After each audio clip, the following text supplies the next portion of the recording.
Olá, galerinha do nono ano, tudo bom, meus amores? Então, meus amores, vamos aí hoje fazer rapidinho aí a correção, tá? Da nossa revisão para nossa avaliação de história que vai ser semana que vem, ok? Lembrando, galerinha do nono ano, que vai cair aí nas nossas avaliações os dois capítulos, tá? Um capítulo terminando aí falando sobre o período da ditadura militar no Brasil e o outro capítulo falando sobre o período da descolonização, tá? Do continente africano, tá bom? Então vamos lá com a tia aí fazer a nossa revisão. Questão número 1. Por que os eventos ocorridos em 1964 no Brasil podem ser descritos como um golpe de Estado? Então, olha só, galerinha. Nós temos aí, tá?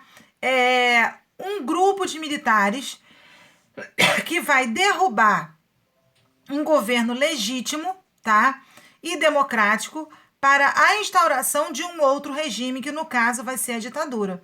Então, ela é considerada um golpe de Estado, ok? Porque até então nós tínhamos um regime republicano, tá? Que tinha aí as escolhas, né? Através das eleições para a escolha dos presidentes, né? Do legislativo e tudo mais, mas que os militares, por um descontentamento, vão lá e vão, né, tomar o poder, acabar com um governo legítimo e tomar força um outro tipo de poder político aí no Brasil, dando início aí ao golpe da ditadura militar, ok? Questão número 2. Nome do general que comandou as tropas do golpe militar de 31 de março de 1964. Então, nós vamos ter aí a frente das tropas, né, que vão aí tomar a força, o governo, e instaurar a ditadura militar no Brasil, Olímpio Mourão Filho, tá? É um ícone aí desse período aí, desse período do início da ditadura militar no Brasil. Questão número 3. Sobre o regime militar no Brasil, marque a alternativa correta. Então, nós vamos ter aí várias opções, tá? Que nos leva aí a refletir um pouquinho sobre o período da ditadura militar. Então, nós temos aí, primeiro, a opção da alternativa correta que a gente vai marcar cadê? Essa daqui, ó, que não havia eleições diretas para a escolha de presidente, não existia liberdade de expressão e nem de opinião, tá? As outras opções, elas são consideradas erradas. A primeira opção, havia eleições? Não, no período da ditadura militar, né? Não tinha as eleições, não tinha liberdade de expressão, não tinha liberdade de opinião, tá? Era um regime aberto? Também não era um regime aberto, pelo contrário, era um regime restrito e especificamente às pessoas que faziam parte da cúpula do regime militar. Não haviam eleições, mas a liberdade de expressão era a marca desse regime militar? Claro que não, né, gente? A gente já viu que não havia, pelo contrário, né? A censura, ela tratava aí de minimizar aí, né, a liberdade de expressão, né, as liberdades individuais, então nada disso existia naquele período, ok? Questão número 4. O que foram os atos institucionais? Galerinha, os atos institucionais, eles eram, na verdade, decretos, tá, que representavam a vontade e os interesses do alto comando militar estabelecidos sem a consulta do poder legislativo, ok? Questão número 5. Qual foi o objetivo do Plano de Ação Econômica do Governo, o PAEG, criado no governo de Getúlio de Castelo Branco? Então, o PAEG, na verdade, ele foi um plano econômico criado com o objetivo de combater a inflação, acelerar o desenvolvimento do país, tá? Ou seja, foi várias medidas econômicas que tinham essas duas medidas principais, tá? Mas que também existiam aí outras, né? Outras vertentes aí para aplumar esse desenvolvimento do Brasil. Questão número 6. Sobre o ano de 1968, assinale a opção errada. Então, nós vamos ter aí o período marcado pelo fim da ditadura militar em diversos países. É lógico que não, né? Principalmente aí o Brasil, né? Que ainda vai aí levar alguns anos da ditadura militar, aí vai ultrapassar aí essa data de 1968. Questão número 7. A resistência armada que houve na ditadura militar do Brasil foi inspirada pela revolução de qual país? Pela Revolução Cubana, né? Nós vamos ter aí, né, o ícone aí de Che Guevara, né? Fidel Castro, né? E outros ícones aí de movimentos populacionais, né? Populistas aí que a gente vai ter na América Latina e que vão interferir também aí na ditadura militar do Brasil, ok? Questão número 8. A morte do jornalista Vladimir Herzog, ocorrida durante o regime militar de 1975, levou a medidas como abaixo-assinado feito por profissionais da imprensa de São Paulo. A análise dessa medida tomada indica a expectativa da investigação dos culpados, ou seja, né, como foi aí um atentado, tá?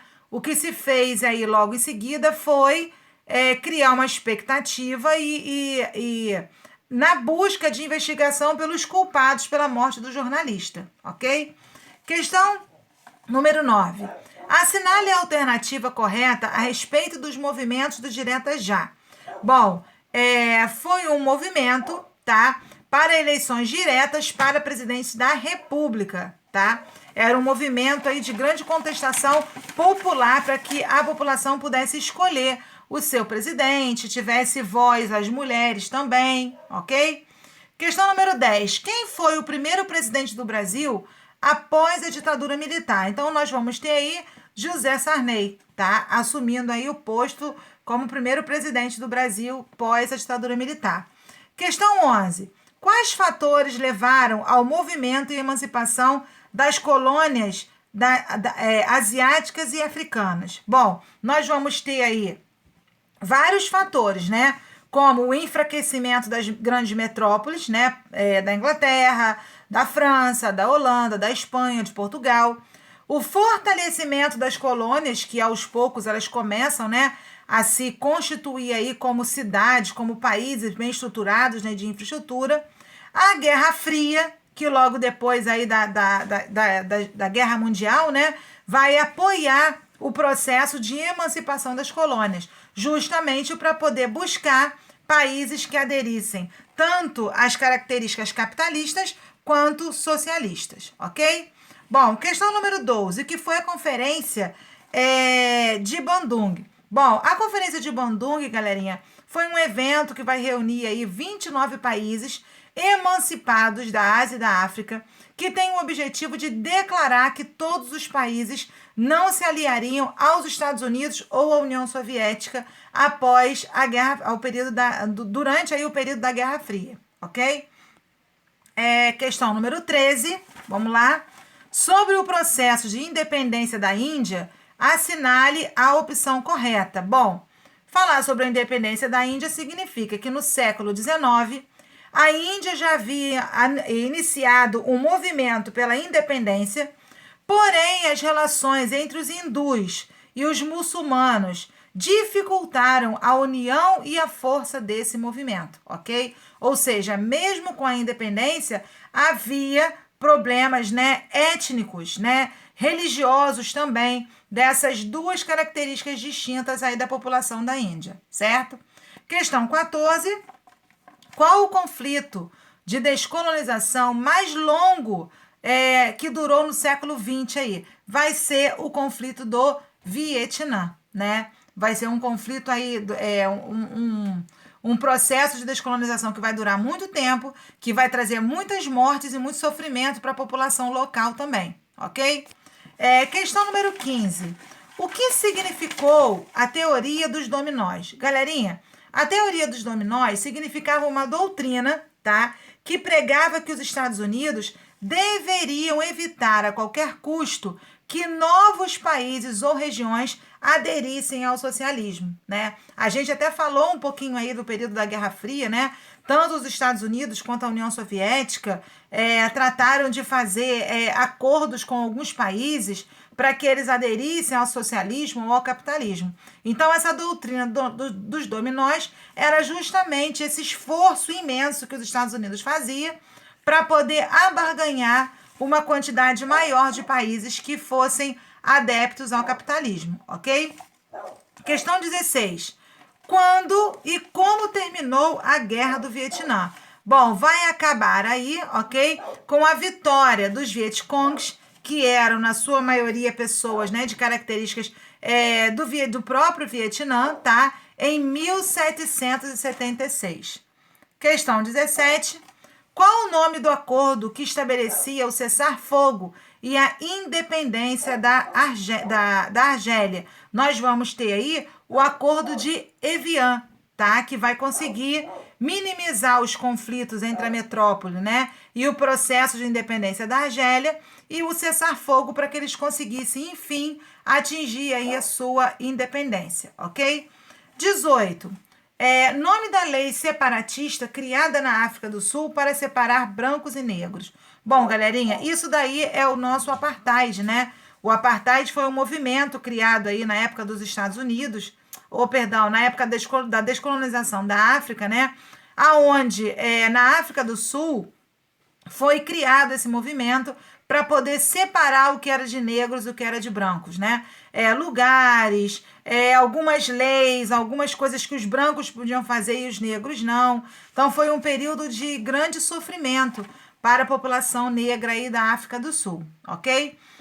19. Nome do maior líder da África do Sul que lutou contra aí o apartheid vai ser Nelson Mandela, ok? Nelson Mandela ele vai ser, né, um dos maiores ícones que nós vamos ter da história, que vai lutar pelo fim do apartheid, ok? E que depois vai se tornar aí presidente da África do Sul, ok? Questão número 20. Nome do líder indiano que lutou pelos direitos da população hindu e pela emancipação da Índia. Então, assim como a gente tem Nelson Mandela, esse ícone aí contra o apartheid na África do Sul, nós vamos ter Mahatma Gandhi, tá? Fazendo também um trabalho aí de luta emancipatória pela descolonização também da Índia, ok? Bom, nono ano, espero que vocês tenham gostado. Estudem que nossa provinha já começa a partir de segunda-feira do terceiro bimestre, ok? A tia ama vocês. Beijo no coração, bye bye.